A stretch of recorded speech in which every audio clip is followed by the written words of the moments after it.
Social media పోస్టులకి సంబంధించినటువంటి వాటి మీద కేసులు పెడుతూ ఉన్నారు, బాగుంది. ఇంతకుముందు కూడా పెట్టారు, బాగుంది.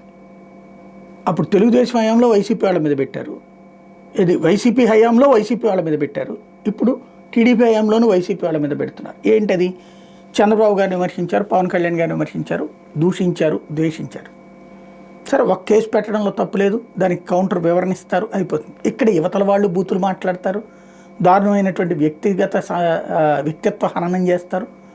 బట్ వీళ్ళు చేసేది రైట్, వాళ్ళు చేసేది రాంగ్. ఇదంతా పక్కన పెడితే ఇప్పుడు సుప్రీంకోర్టు ఒక కాంగ్రెస్ పార్టీ ఎంపీ హిందువులను ఉద్దేశించి, భారతీయ జనతా పార్టీ వాళ్ళను ఉద్దేశించి ఓ రక్త పిపాసులారా అంటూ ఒక కవితను చదివారు.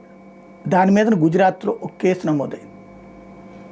భావ ప్రకటన స్వాతంత్రపు హక్కు ఉంటుంది, వాళ్ళ భావం అది. అట్లాంటి వాటి విషయంలో రాజ్యాంగబద్ధమైనటువంటి కోర్టులు నిర్ణయం తీసుకోవాలి, హైకోర్టులు. ఈ వ్యక్తికి సంబంధించినటువంటి కేసు పెట్టినప్పుడు దాన్ని కొట్టేయమని హైకోర్టుకి వెళ్తే గుజరాత్ కోర్టు కొట్టేలా, అహ్మదాబాద్ కోర్టు. కాబట్టి ముందు రాజ్యాంగబద్ధమైన పదవుల్లో ఉన్నాం మనం, రాజ్యాంగాన్ని కాపాడే పదవుల్లో ఉన్నాం. కాబట్టి అలాంటి విషయాలు గుర్తుపెట్టుకోండి అని చెప్పేసి సుప్రీంకోర్టు కింద ఉన్న హైకోర్టులకు చెప్పింది.